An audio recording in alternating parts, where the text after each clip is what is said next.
1. ¿Qué se enseña de historia en la telesecundaria?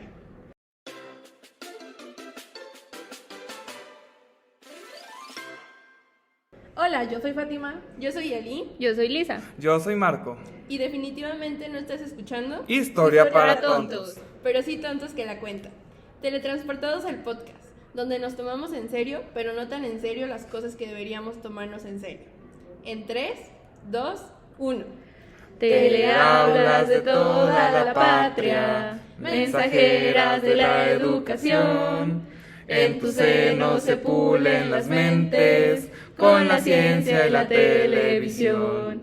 Van formando legiones alertas de conciencias que saben amar a la patria con mentes cubiertas del honor que nos da libertad. ¡Qué bonito! ¡Qué bonito! Precioso. Bueno, el día de hoy vamos a hablar de las cosas que se enseñan en la escuela secundaria. Pasemos a la parte letrada, informal, teórica de nuestro programa. Haremos mención de las concepciones que se suelen enseñar cuando hablamos de la historia dentro de la escuela. Pero ¿cuáles recuerdan? Vamos a comenzar. A ver, ¿cuáles recuerdan de ustedes, de los aquí presentes? Fátima. Formal, Marco, formal. Bueno, primero voy a hablar del pensamiento histórico, que creo que es como la principal para empezarnos a arrancar con todo esto. Que hace referencia a todos los conceptos que se relacionan con la historia. O sea, pensar en el tiempo y desplazarse a través de él y tener conciencia de la temporalidad para ir construyendo una conciencia histórica que relacione el pasado con el presente y dirija su mirada hacia el futuro. También no debemos olvidar que dentro de estas concepciones tenemos cambio y permanencia, que son los elementos que utilizamos en la enseñanza de la historia para establecer la relación de distintos tipos de elementos a través del tiempo que nosotros consideramos durante los diferentes periodos. Pero a ver, mis muy estimadas compañeras, ¿cómo pretendemos tener este tipo de cambio y permanencia o pensamientos históricos si nosotros no nos ponemos en el papel de aquellas personas que sufrieron o estuvieron inmersas dentro de estas situaciones o hechos o procesos históricos? En esto considero importante mencionar que la empatía histórica también tiene una gran importancia, ya que nos permite reconocer que es muy primordial para crear que el alumno defina una perspectiva reflexiva de manera que pues él reconozca a los personajes históricos como ciudadanos provenientes de una nación, de una familia y en particular, y pues obviamente que ellos nunca estuvieron solos, siempre estuvieron acompañados, siempre tuvieron incluso la necesidad de comer, de salir, de hacer cualquier otra necesidad y no solamente pintarlos como unos héroes. Pues de hecho sí, tienes razón, y de la mano con esto pues va lo que es la percepción del tiempo, porque pues bueno, o sea, si no perciben el tiempo, o sea, la manera en la que el hombre busca una forma de comprender el paso del tiempo junto con su durabilidad y los cambios, pues es imposible que reconozcan los otros conceptos.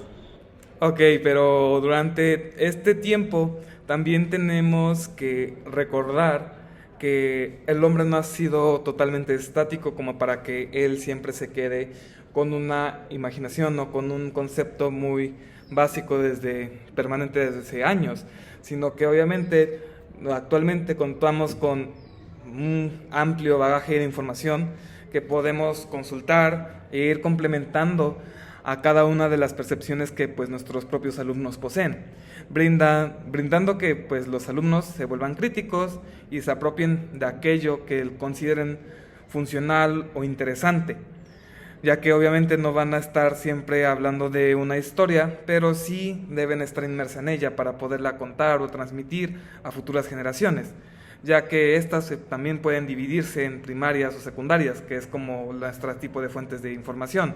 ¿Sí? Dentro de nuestras fuentes de información, al ser ya con una percepción diferente, estas se transforman, ya que como comenzamos de las primarias, es una información agrupada que fueron escritas en un momento preciso, o aquellas que fueron modificadas y contadas a diferentes percepciones que se tienen a bases de evidencias, que estas serían nuestras fuentes secundarias.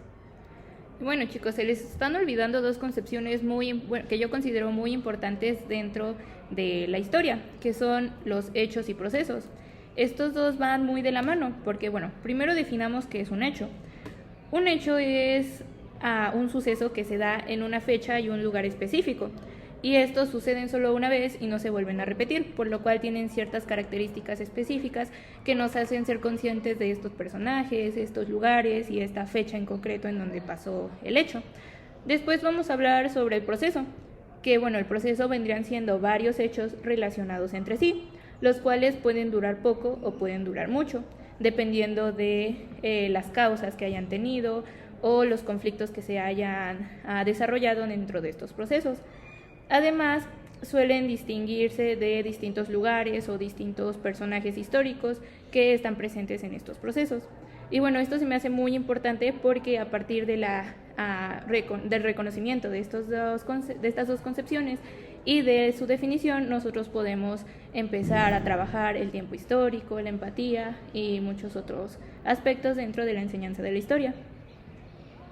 Y bueno, aunque ya mencionamos conceptos que suelen enseñarse cuando hablamos de historia dentro de nuestras telesecundarias, tales como pensamiento histórico, cambio y permanencia, empatía histórica, percepción del tiempo, fuentes históricas, hechos y procesos, me parece también importante hablar de una de ellas, que es la interpretación, ya que como nosotros sabemos, la interpretación parte de un elemento del proceso de enseñanza que nos permite reconocer los acontecimientos del pasado e interpretarlos de manera crítica con respecto a la perspectiva que tenemos de la actualidad.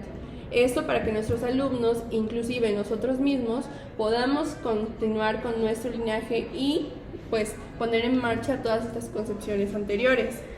Bueno, ahora que hemos hablado de esto, pues bueno, todos estos forman parte de la construcción del pensamiento histórico, pero vamos a tomar como referencia las ideas de nuestra amiga, nuestra íntima, nuestra comadre, Andrea Sánchez Quintanar, la cual nos menciona 4 conceptos muy importantes: la temporalidad, la espacialidad, los sujetos de la historia y la relación con el presente. Estas son muy buenas concepciones de nuestra Virgo favorita. Y bueno, primero vamos a hablar sobre la temporalidad. La temporalidad es la manera en la que se percibe el tiempo. Y bueno, dentro de la temporalidad nosotros hablamos sobre la periodización. Esto significa la forma en la que la historiografía define las fases o las épocas en el transcurso de los hechos y procesos históricos.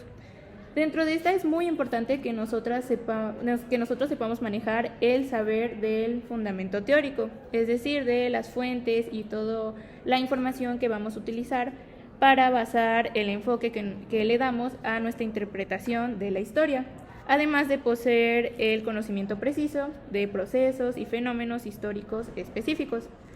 También es muy importante que desarrollemos la habilidad del desarrollo sincrónico, la cual nos habla de cómo diferentes hechos o procesos históricos se dan al mismo tiempo y el poder distinguirlos e identificarlos. También sobre la permanencia y el cambio, la cual nos indica cómo ciertos hechos han influido en que nosotros sigamos practicando ciertas cosas relacionadas con nuestra cultura, con nuestro bagaje en cuanto a ¿cómo se llaman? a prácticas y pues el cambio que nosotros hemos realizado a lo largo de la historia. Y también algo muy importante que sería la duración de los hechos. Ok, después de una larga Biblia, vamos a continuar con nuestra espacialidad.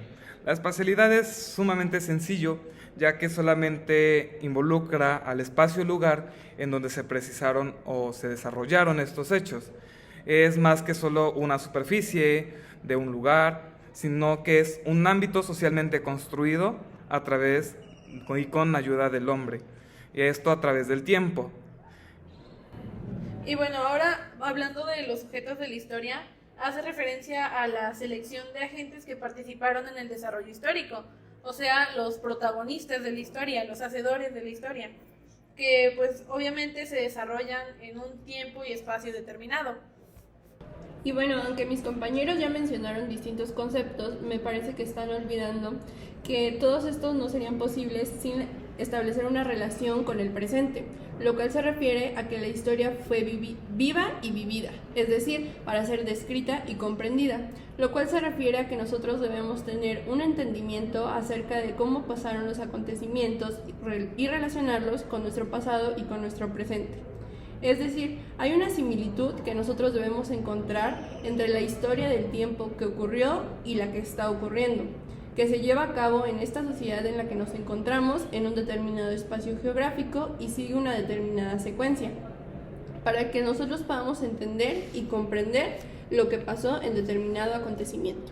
Entonces es muy interesante reconocer que con estas categorías nosotros podríamos imaginar cualquier hecho o cualquier circunstancia que haya sucedido incluso dentro del mismo espacio donde está mi casa. Entonces nosotros podemos ir teniendo esa percepción más amplia que obviamente desde nuestro comienzo de la enseñanza.